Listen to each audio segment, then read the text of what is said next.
Okay, it's time to tackle this.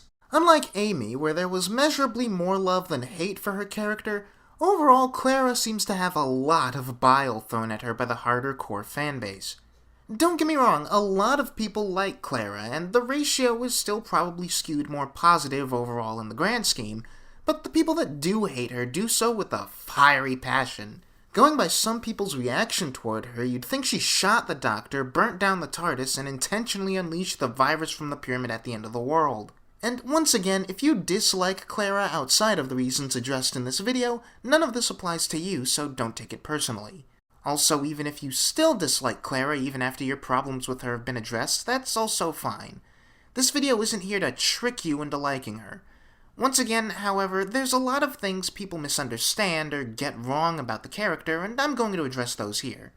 Let's get into some of the problems people had with her by starting from the beginning. When Clara first appeared in Asylum of the Daleks, people had good reactions toward her for the most part.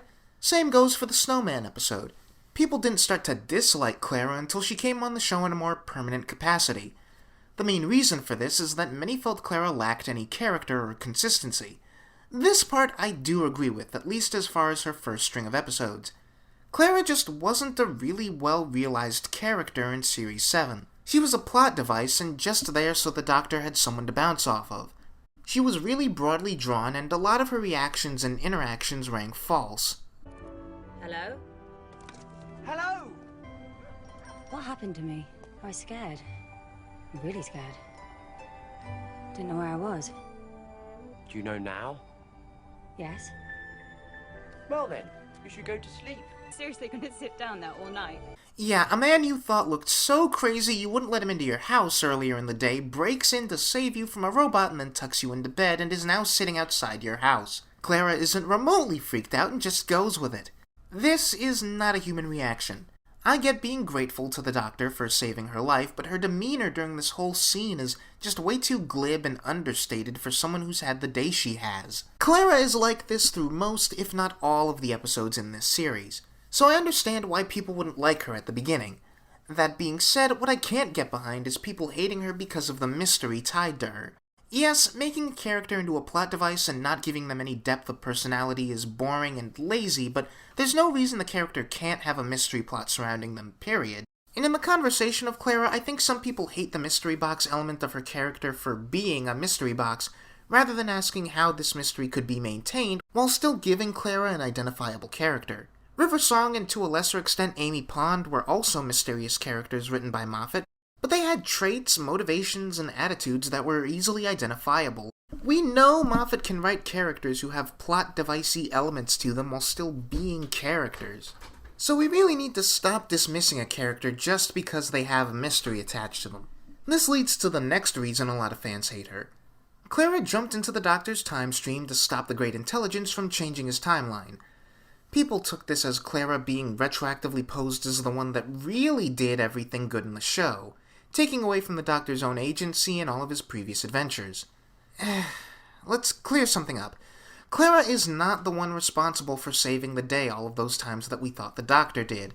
The Doctor is still the hero and responsible for the outcome of all these stories. It's not like Clara went back and refilmed the entire classic series and RTD era. The only thing Clara did was stop the Intelligence from changing what already happened. In other words, she's just putting everything back the way it was. She never fully interacted with the Doctor until Asylum of the Daleks. The one exception is the scene where Clara interacts with the first Doctor directly and picks the TARDIS out for him, which is a problem. I personally think Moffat was smart to insinuate that all of Clara's interventions pre-Asylum were so minute and in the background that none of the show's events would have had to actually be rewritten to accommodate, but then got overzealous at the prospect of having a scene with William Hartnell for fan service reasons.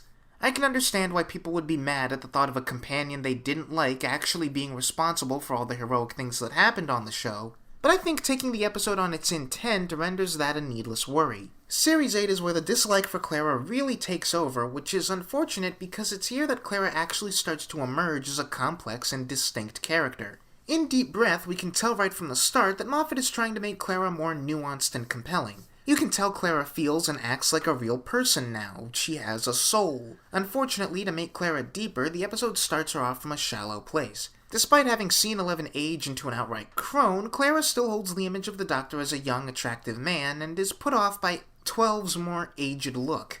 While I dislike this because it contradicts what little we can tell about Clara up to now, I blame this more on a general sense of insecurity on the part of the fans and Moffat. And let me explain. Before 12 was cast, many Doctor Who fans, particularly David Tennant fans, were looking for anything they could to put down Matt Smith. The most popular criticism they came up with being that Matt Smith is only popular because fangirls think he's cute. This was and still is a real thing, believe it or not. The irony seems to be lost on these folks that David Tennant is still considered the best-looking Doctor the show's ever had. Pretty boy, you're with me. Oh, I'm pretty boy. Yes. Pretty?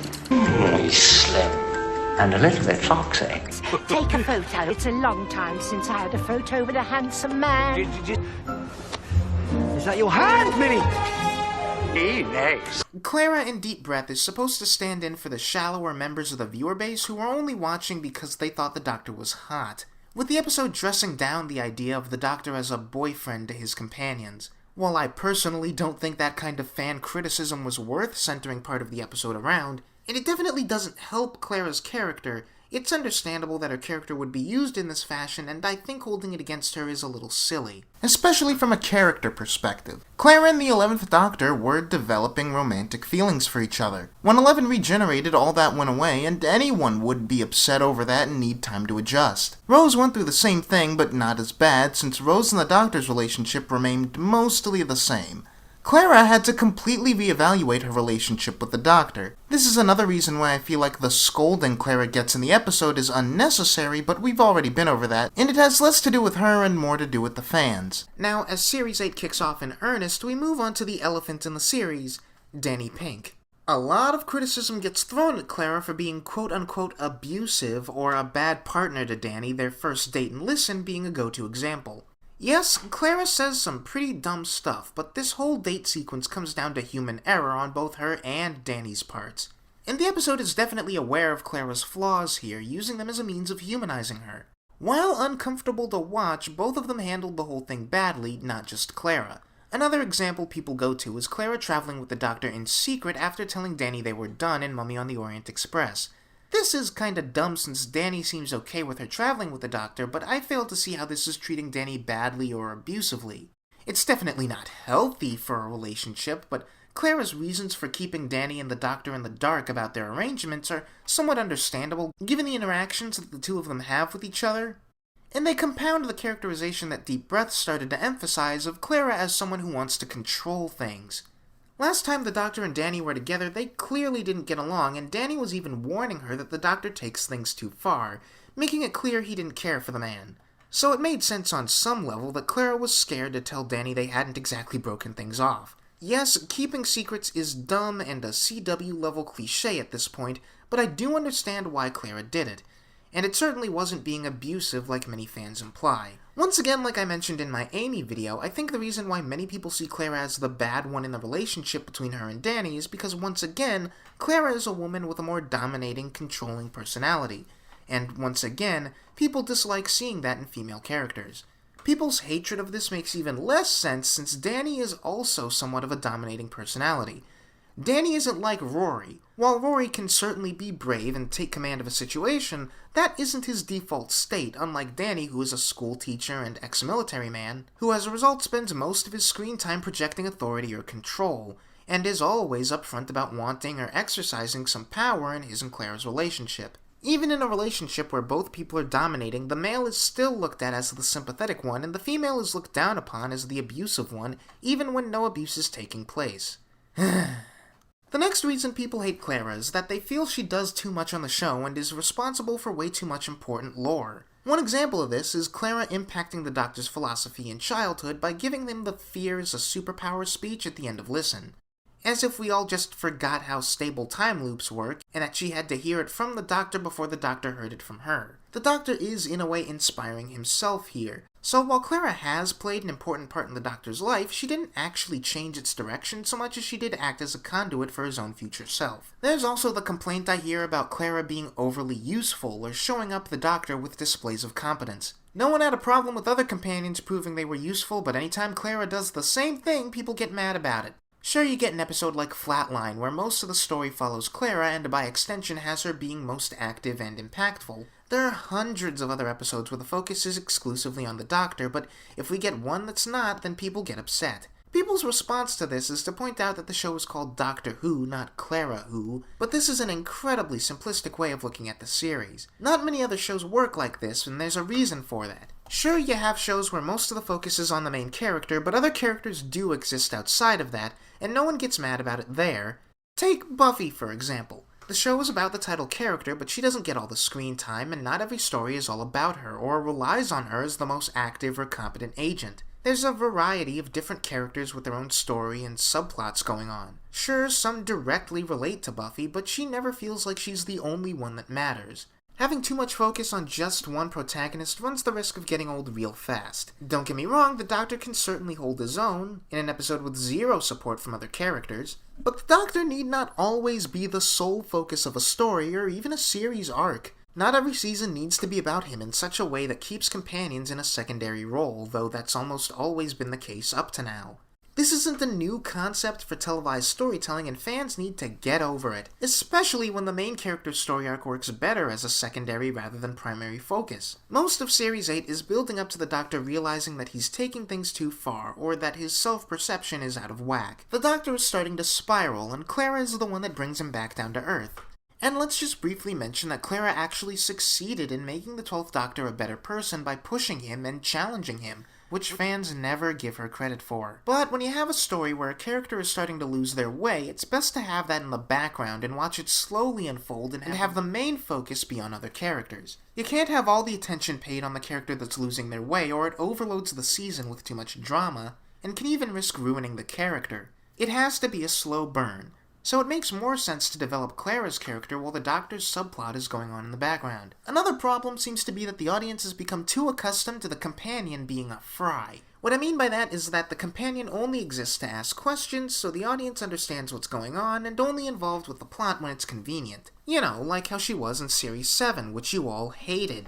Next reason is a big one for most people. That being that many people said that they were done with Clara when she betrayed the Doctor. Now yeah, this looks bad, but people fail to bring up how it got to this point. Clara clearly isn't in her right mind here, and how could we expect her to be? She was on the phone with the man she loved as he died. This was right after she confessed her love to him. We watched Clara confess her love to Danny, and the moment after that, he's gone. This is tragic in every way possible.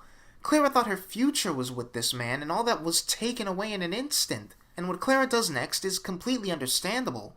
The Doctor is a time machine. Of course Clara would try and use it to save Danny. The woman is desperate, grieving, and in shock. It makes sense that she would stop caring about time paradoxes in this state of mind. She even has reason to think it might work since she met someone that might be her grandson and looks like Danny. I know a lot of people say, why didn't she just ask the Doctor for help? And while she should have done that, it's also understandable why she didn't. This whole season, the Doctor has been cold and uncaring. The Doctor even says so himself that he leaves Clara to do the caring for him. This is Clara, not my assistant. She's some other word. I'm Miss Clara. Yeah, my carer. She cares, so I don't have to. And while yes, this is all mostly a front, and his whole arc is about trying to overcome that, the Doctor's made his first steps, but he has a long way to go. He traumatized Clara on more than one occasion, he's been cold and distant for most of the season, and his interactions with Danny were insulting and antagonistic. It makes sense why Clara didn't ask for help and instead thought she would have to force him into it. I'm not saying what Clara did here was right or even entirely rational, but it's still all completely understandable. If you knew someone who had a time machine and didn't think they would help you save the one you love, you would be trying to take the TARDIS too. Can you really say you would let someone you love die when you could prevent it? Your wife or your husband or your friends or your pet? Mother, father, brother or sister? Your child? Can you honestly say that?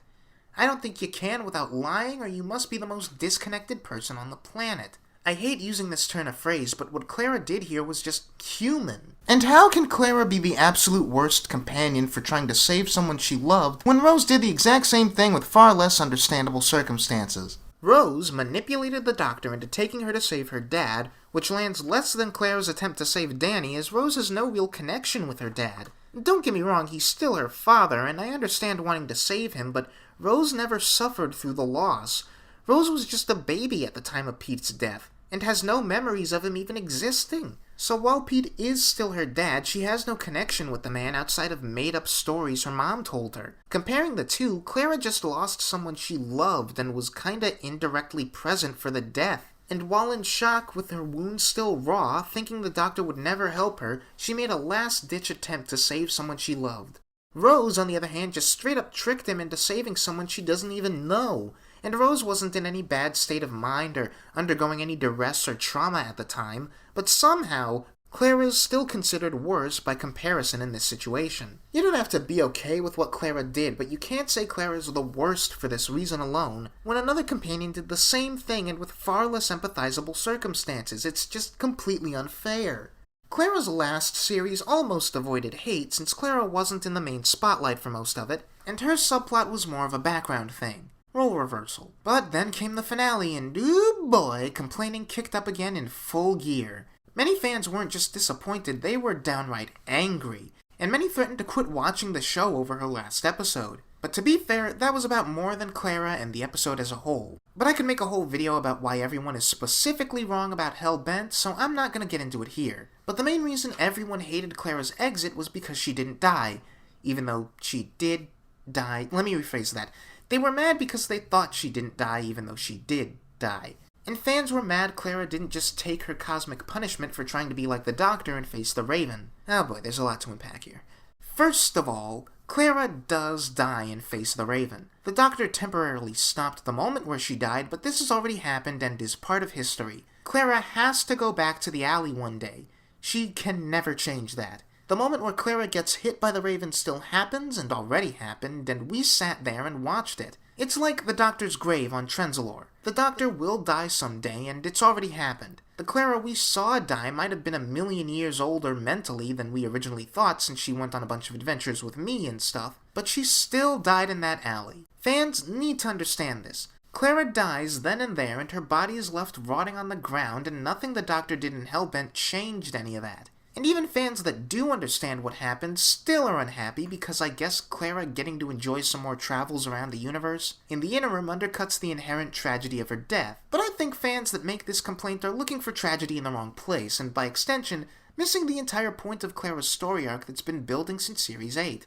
Clara was slowly trying to become like the Doctor because she aspires to be more than just a normal person. This was a companion arc to throw out the dated concept that there can only be one hero in the story, but also to show how two Doctor-sized egos can be a blessing and a curse to each other. Clara accomplished what she set out to do. She has her own TARDIS and companion and knows where she has to die, just like the Doctor. It cost her her life, but it was a selfless act of trying to save Rigsy and putting others first that earned her life her newfound freedom. More than her life, though, it cost her the Doctor himself, and it cost him her. The tragedy of Clara's arc isn't that she dies before her time, or even that she died as a result of hubris, but that her and the Doctor's relationship, the thing that really mattered most to them, was so ultimately unsustainable that it can't even last in 12's memory. At least, until Twice Upon a Time puts the kibosh on that. But this was moments before he regenerates, and even with his memory back, no Doctor is ever going to have the same feeling and connection 12 did with Clara. Regardless, Hellbent is a bittersweet showcase for how the love lost between these two is far heftier than another textbook case of companion dies and the Doctor feels guilty for leading them down the wrong path and mopes and dopes about it. If the Series 9 finale gave fans what they wanted, we would have an elitist ending where only the Doctor can be the hero and the active agent, and if anybody like Clara steps over their designated boundary line, then they get punished and killed for it while the Doctor's left with more fuel for his martyr complex. This goes against the notion Moffat set up that the Doctor isn't above other people, or at least not supposed to be. And honestly, it's trodden ground already. This goes against the core values of the show. Like 12 said at the end of Series 8, he's just an idiot in the box. That's the Doctor in a nutshell. He's just another person in the universe trying to do the best he can to help people, and having some fun along the way.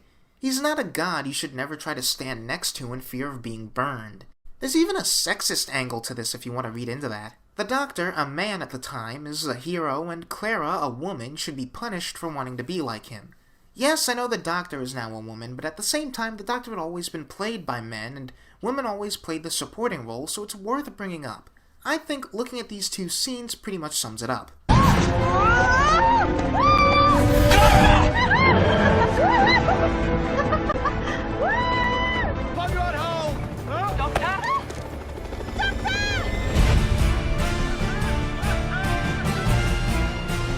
The scene with the doctor everyone reads as funny and cute, but do that same scene with Clara and everyone always reads it as a sign that she's taking things too far. A male being reckless is looked at as silly and even charming, but a woman doing the same is just looked at as being dangerous. It almost subliminally conveys a sense of stay in your place, little girl, don't try and be like the men in your life. No wonder a woman doctor has gone over so well. There's even more evidence when you look at moments with Mickey or Rory. Fans rejoiced anytime they took leadership positions, but it always seems to be an issue with someone when Amy or River or, of course, Clara takes leadership.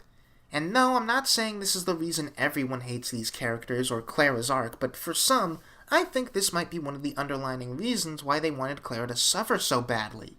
Okay, this is getting off track, but you get the point. The last thing I'm gonna go over is Clara's exit, or as some should say, exits plural. Some people have pointed out that Clara had too many times where we thought she was leaving and it was nothing but a fake-out.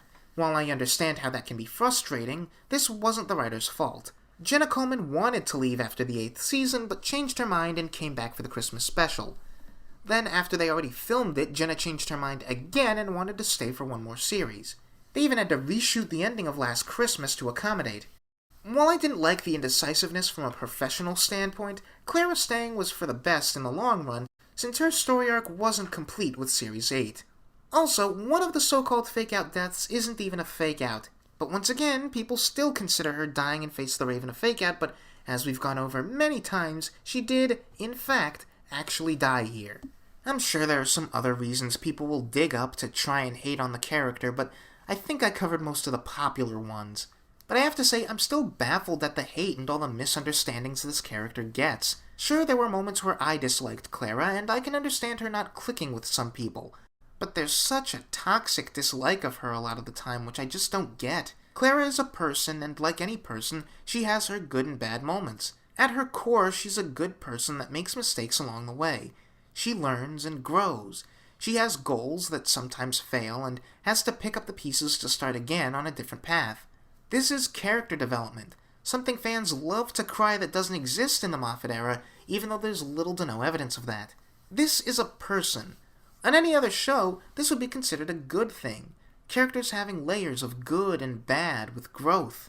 But with Doctor Who, it's outright rejected, and while Clara is far from the only example, she's kind of the apotheosis. Overall, even with the rocky start, I find Clara to be one of the better written and more interesting companions on the show. Clara has a lot of depth that most fans just seem to ignore. It's such a shame. As always, you don't always have to like a companion, but maybe be a bit more mindful before you go on blindly hating on them or the show's treatment of them. There might be a good reason for their problems, or maybe the problems don't exist in quite the way that you think they do.